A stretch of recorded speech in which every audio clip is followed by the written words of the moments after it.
Hello दोस्तों, मैं सरबजीत आप लोगों को सरबजीत मैथ्स चैनल पर स्वागत करता हूं। जैसा कि आपको पता है और हमने प्रॉमिस किया था कि आपको बीच बीच में ना बीपीएससी के लिए मोटिवेट करते रहेंगे।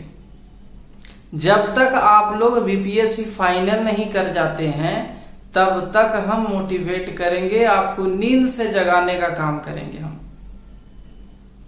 क्यों आखिर हम इतना बीपीएससी पर क्यों जोर देते हैं यार? मैं भी अपना स्टेट छोड़ के ना दूसरे स्टेट में आकर के जॉब कर रहा हूँ। जिंदगी तो कट जाएगी इस जॉब में भी, लेकिन क्या अपना घर छोड़ने का दुख कभी भी कम होगा? कभी नहीं कम होगा। आप बाहर में जाके कितना भी पैसा कमा लो, लेकिन आपके जेहन में कहीं ना कहीं आपका गांव होगा, आपका परिवार होगा, आपके माँ बाप होंगे। आप उनसे दूर रह करके पैसे भेज सकते हो लेकिन उनका प्यार नहीं पा सकते हो। इसीलिए मैं हर बार जोर देता हूँ कि यदि आप करो कुछ तो अपने स्टेट के एग्ज़ाम की तैयारी करो, या सेंट्रल सर्विस भी करो तो अपने स्टेट में करो, अपने घर में करो। क्यों? रोटी जरूरी है तो जॉब तो करना पड़ेगा। तो क्यों ना अपने मेहनत को इतना हाई कर दे कि जॉब भी अपने जगह पे करना पड़े। ऐसा क्यों बोल रहे हैं? क्योंकि वह चीज जो है हम डेली झेलते हैं। आप बिहार में देखो तो बीपीएससी के अलावा कोई दूसरा एग्जाम सही तरीके से हेल्ड नहीं करवाए जाते हैं, सही तरीके से एग्जामिनेशन नहीं कराए जाते हैं बाबू। धांधली होती है, या फिर एक एग्जाम को ना पूरा होने में 5 से 6 साल लगते हैं फिर भी कंप्लीट नहीं होती है मेरे भाई। तो फिर कौन सी एग्जाम तैयारी की जाए? जाहिर सी बात है आपका आंसर बस एक ही होगा और वो होगा बीपीएससी। क्योंकि बीपीएससी ही एक ऐसा एग्जाम है जिसको आप कह सकते हैं कि भाई थोड़ा समय पर नहीं, थोड़ा लेट होता है, लेकिन कम से कम वह पूरा प्रोसेस करवाया जाता है 2 साल में ही क्यों ना सही। तो यदि आप अपने जगह पे रह करके खुश रहना चाहते हैं, जॉब करना चाहते हैं, अपने माँ बाप को खुश देखना चाहते हैं, उनके बुढ़ापे का सहारा बनना चाहते हैं, तो आपको बीपीएससी का एग्जाम क्लियर करना पड़ेगा। और बीपीएससी का एग्जाम बाबू कोई गाजर और मूली नहीं है कि खेत में गए उखाड़ लिए हो गया। ये एक प्रोसेस का चीज है, आपको बाय प्रोसीजर ऊपर चढ़ना पड़ेगा। जैसे सीढ़ी होता है ना बाबू, फर्स्ट फ्लोर पर जाने के लिए आपको 15 स्टेप्स चढ़ने होते हैं, सेकेंड फ्लोर पर जाने के लिए 30 स्टेप्स चढ़ने होते हैं। इसी टाइप से है बीपीएससी। आपको यदि बीपीएससी क्लियर करने हैं तो सबसे पहले आपको टायर 1 कंप्लीट करना पड़ेगा, प्रीलिम्स टेस्ट आपको पास करने पड़ेंगे, फिर आपको मेंस निकालने पड़ेंगे, फिर इंटरव्यू निकालने पड़ेंगे, तब जाकर के आपका सिलेक्शन होगा। तो इसके लिए क्या करना चाहिए? इसके लिए निरंतर और सतत प्रयास करना चाहिए। इसके लिए आपको निरंतर और सतत प्रयास करना होगा और अपने आप को हमेशा मोटिवेट करते रहना पड़ेगा। और जो बच्चे हमेशा पूछते हैं ना कि सर हम प्रीलिम्स का तैयारी स्टार्ट करें या साथ साथ मेंस का भी तैयारी करें, तो बच्चा प्रीलिम्स और मेंस कोई 2 अलग अलग चीज नहीं है। यदि आप सही से तैयारी करना चाहते हैं तो दोनों चीज एक ही बार आपको तैयारी करना पड़ेगा। यानी कि यदि आप मान के चलो, एज्यूम करो बाबू कि आप मुगल पढ़ रहे हो। यदि आप मुगल डायनेस्टी पढ़ रहे हो बच्चा, तो आपको इसके बारे में पूरा जीरो से लेकर के लास्ट तक आपको समझना पड़ेगा कि भाई बाबर कैसे आया इंडिया, उसका बेटा हुमायूं आया तो वो कैसे आया, उसका शासन कितना से कितना साल तक रहा, वह शासन कैसे चलाया भारत में, वह अपने साम्राज्य का विस्तार कैसे किया। ये सारी बातें आपको सीखनी पड़ेगी। पूरा राइटिंग में ऐसा नहीं 1 वर्ड क्वेश्चन नहीं रटना है, उससे आपका पीटी निकलेगा, मेंस नहीं।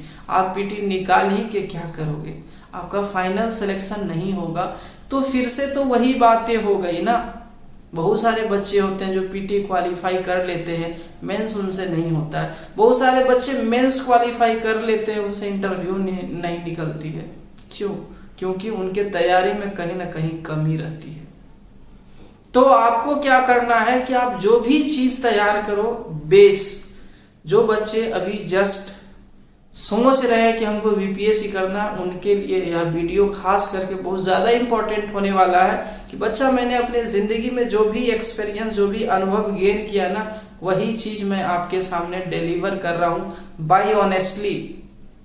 उसमें मिला जुला के नहीं, सिर्फ हमको अपना चैनल नहीं चमकाना है, हमको आपका करियर बनाना एज अ मेंटर। कितनी बार बोल चुका हूँ, अरविंद केजरीवाल का जो एक योजना चलाया गया है मेंटरशिप का ना, इसमें इसके ब्रांड एम्बेसडर जो है सोनू सूद को बनाया गया है कि हर एक जो भी व्यक्ति को लगता है कि भाई हम पढ़े लिखे हैं, हम अपना अनुभव बच्चों के साथ शेयर कर सकते हैं, गरीब बच्चों के साथ शेयर कर सकते हैं, उसके करियर को हम कुछ ऊंचाइयों तक पहुंचा सकते हैं।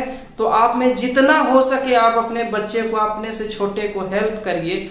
ज्ञान बांटने से ही बढ़ता है बच्चा। ज्ञान को आप छुपा के रखो, जो भी जानते हो आप ही हो, आप पढ़ रहे हो, आपके अगल बगल में छोटा भाई है तो उसको भी आप समझाने का कोशिश करो, पढ़ाने का कोशिश करो, उसको आगे बढ़ाने का कोशिश करो।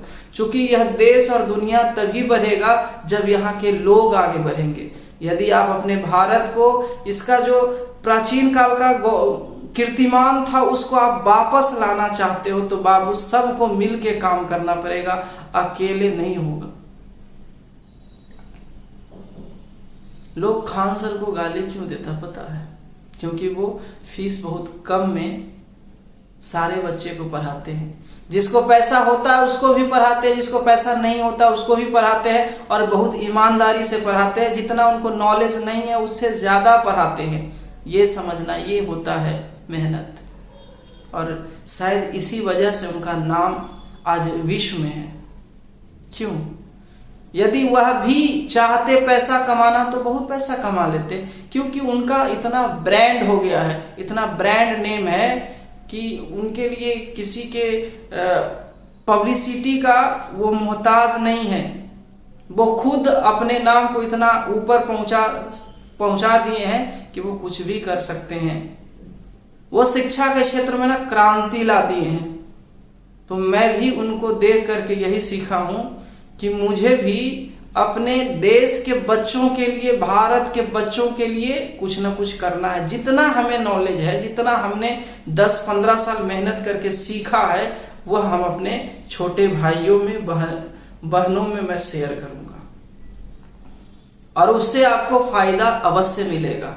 क्योंकि आपका यदि मेंटर कुछ सीखा है और आपको सिखा रहा है तो आपको सीखना चाहिए और उसके सिखाए गए रास्तों पर चलना चाहिए और आपको अपना मंजिल प्राप्त करना चाहिए। तो मैं कुछ कह रहा था कि आपको कुछ भी पढ़ने हैं बच्चा तो बेसिक से आप एनसीईआरटी शुरू करो, सारे बेसिक चीज पढ़ जाओ, फिर उसका जो एडवांस बुक होगा उसके तरफ जाओ, उसको भी पढ़ो। जो चीज पढ़ो ना, जो भी इम्पोर्टेंट लगे वो सब लिखो, उसको उसका नोट्स बनाओ, उसको बार बार रिवाइज करो। आप YouTube चैनल पे बहुत सारे बुक्स का नाम लेते हैं, ये वो फलाना, मतलब पढ़ने का सही तरीका कोई नहीं बताते हैं। बच्चा मैं जो कह रहा हूँ ना, आप करके देखो, बीपीएससी एक अटेम्प्ट में निकल जाएगा। कोई भी सब्जेक्ट पढ़ो, आप खुद से पढ़ो, सेल्फ स्टडी करो, और जहाँ दिक्कत हो, जो भी आपके टीचर्स हैं, आपके मेंटर्स हैं, अपना प्रॉब्लम उनके साथ शेयर करो और लगातार पढ़ो, निरंतर प्रयास करो। एक दिन 10 घंटा पढ़ने से अच्छा है कि आप पूरा सप्ताह ना 4-4 घंटा भी करते हो, 4-4 घंटा भी पढ़ते हो, लगातार पढ़ते हो, तो आपकी मंजिल ना आपके चरणों तक होगी। लेकिन सिर्फ सप्ताह में 1 दिन 2 दिन पढ़ लेने से, आप चाहे 10 घंटा 20 घंटा पढ़ो, कोई फायदा नहीं है। आपको निरंतर प्रयास करने की जरूरत है। बरदराज की कहानी याद करना, निरंतर प्रयास करने से ही सफलता मिलती है। और निरंतर प्रयास करने से ना जो बच्चा कुछ नहीं कर सकता वह भी लाइफ में बहुत कुछ कर जाता है। तो आज का मेरा ये वचन जो है आप याद रखना और अपने तैयारी में इस चीज को लागू करना। आप देखना बहुत ऊंचाई को छुओगे। हमारा ऑल द बेस्ट आपका रहेगा।